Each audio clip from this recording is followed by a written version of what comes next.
सभी के मन में यह सवाल होगा, आखिर जो कल का रेल रोको आंदोलन था उसका क्या हुआ? क्या इसका कोई असर पड़ेगा? क्या किसी ने हमारी बात सुनी? क्या कोई बात हमारी मानना तो दूर सुनी, या हमको किसी भी जनप्रतिनिधि ने बुलाया? क्या हमें किसी ने आश्वासन दिया? क्या सिर्फ और सिर्फ पुलिस हमको घेरे खड़ी हुई? क्या सिर्फ और सिर्फ यानी 90-95 साल के प्रगट साहब हमारे वाटर टैंक पे चढ़े रहे? क्या वो उतरे? बहुत सारे सवाल हैं। आखिर वो सैनिक आगे का क्या प्लान है? बिल्कुल सारे सवालों के जवाब लेकर मैं आपके साथ आया हूं। और मेरी अभी जस्ट 1 घंटे पहले यानी सवेरे के 7:30 से 8 बजे बीच में मेरी कपिल से बात हुई और उन्होंने हमें पूरी चीजों के बारे में अवगत कराया कि आखिर हमारा इसका क्या हुआ। और बिल्कुल मैं बात करता हूं, सबसे पहले आप तस्वीर देखिए, और जहां पर सबका सैनिक संघर्ष कमेटी के वो बहादुर लोग हैं, आज जिन्हें मैं सैल्यूट करता हूं, उन्होंने इस आंदोलन को आप समझ सकते हो नई दिल्ली में प्लान किया और शंभू जाके पहुंचे, रात भर घूमते रहे, परेशान होते रहे, सभी को मॉनिटरिंग करना, सभी को कंट्रोल करना, सभी को व्यवस्थाएं बनाना, ताकि न तो खुद को उनको हानि पहुंचे, न किसी का जनजीवन अस्त व्यस्त हो, और रेल रोको आंदोलन को और उन्होंने सफल बनाने के लिए अब बहुत जबरदस्त प्रयास किया। इसको कहते हैं कि सैनिक का डेडिकेशन और डिटर्मिनेशन कैसा होता है, इसका एक एग्जांपल दिया। पूरी पुलिस पंजाब की, डीजीपी वहां पूरे दिन भर खड़े रहे, यानी पुलिस आप देख सकते हो पुलिस प्रशासन था। अंत में जब मुख्यमंत्री जी का भी कॉल आया कि वो सभी सैनिकों से मिलना चाहते हैं, उनके पदाधिकारियों से, इन्होंने उचित नहीं समझा, क्योंकि ये एक मैटर हमारा फौजियों का और हमारा चैनल बनता है माननीय हमारे सुप्रीम कमांडर राष्ट्रपति महोदय से, माननीय प्रधानमंत्री महोदय से, माननीय रक्षा मंत्री महोदय से, माननीय किसी स्टेट के राज्यपाल से मिलना हमारा लाजमी था।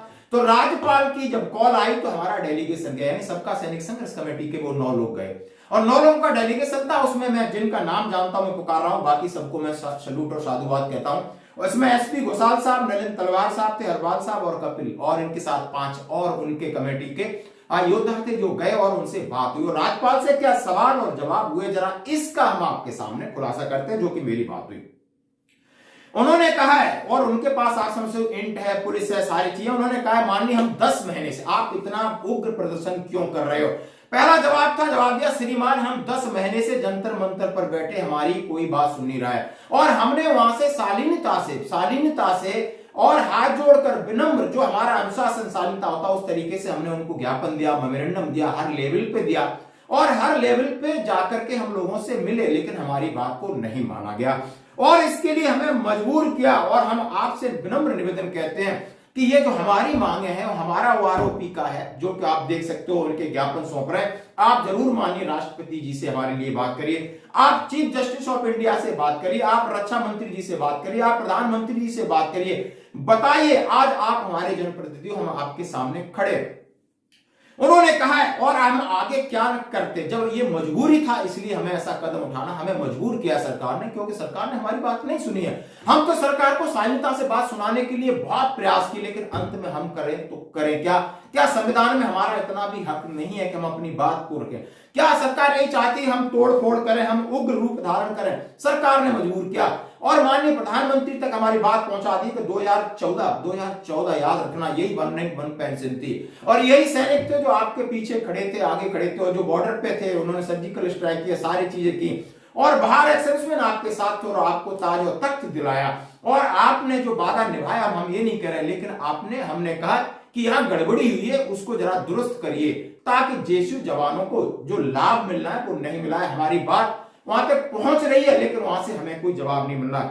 और अब 2024 में यदि आप हमारे साथ हमारी बातों को नहीं सुनते हो और न समझते हो, हमें मानने की तो बात ही नहीं करे, तो 2024 में हम आपके खिलाफ जाएंगे, हम आपके चुनाव में आपके खिलाफ जाएंगे, और ये हमारा नैतिक कर्तव्य, हमारा मौलिक अधिकार है कि आप हमारी बातें नहीं सुन रहे हो। और जैसा कि उन्होंने कहा कि आज जितना सैनिक आंदोलन हुआ, किसानों का आंदोलन हुआ है, उसी तर्ज पर सैनिक डटे रहेंगे। वहां पर डीजीपी से बात हुई, उन्होंने कहा है कि आपको मन में ये लग रहा होगा कि हम छोड़कर भाग जाएंगे, हम सैनिक हैं, आपका जो अधिकार है, आपके पास हथियार है, गोली आप चलाइए, हम सीने पे खाएंगे, जो भी होगा हो जाएगा, लेकिन हम डटे हैं तो डटे रहेंगे, हटेंगे नहीं इस तरीके से।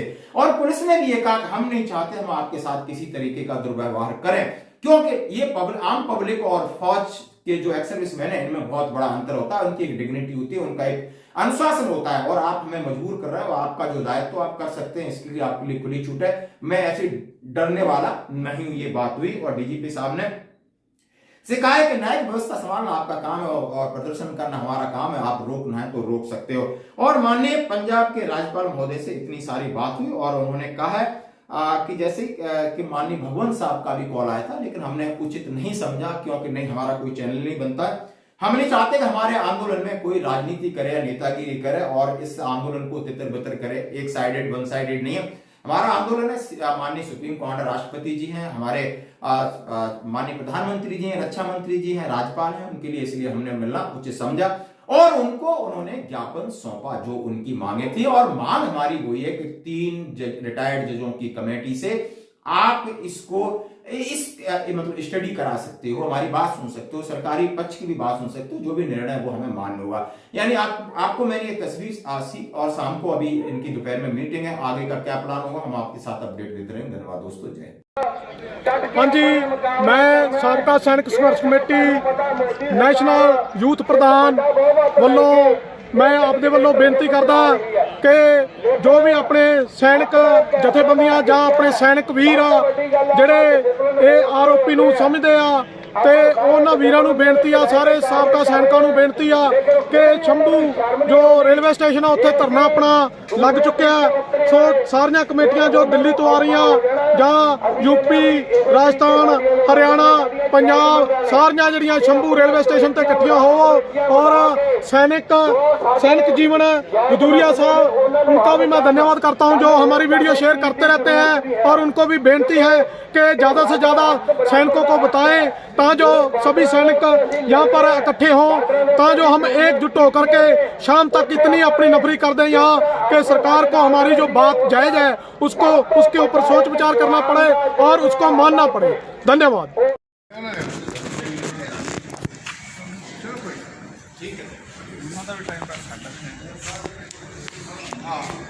नमस्कार, मैं गोपाल कृष्ण बोल रहा हूँ, जंतर मंतर। अभी नई दिल्ली रेलवे स्टेशन से कुछ जो पूर्व सैनिकों को पुलिस ने अपना डिटेन किया हुआ है, अभी कमला मार्केट थाने में है। ये दृश्य में दिखा रहा हूँ जो काफ़ी लोगों को वहाँ से पुलिस डिटेन किया हुआ है, कमला मार्केट थाने में पहुँचा हुआ है। जो पहले हम लोगों को रेलवे स्टेशन के थाने में रखा गया था, उसके बाद यहाँ पर किया गया है और कार्रवाई चल रहा है। जो भी है, जो पुलिस का अपना जो ड्रिल चला रहा है।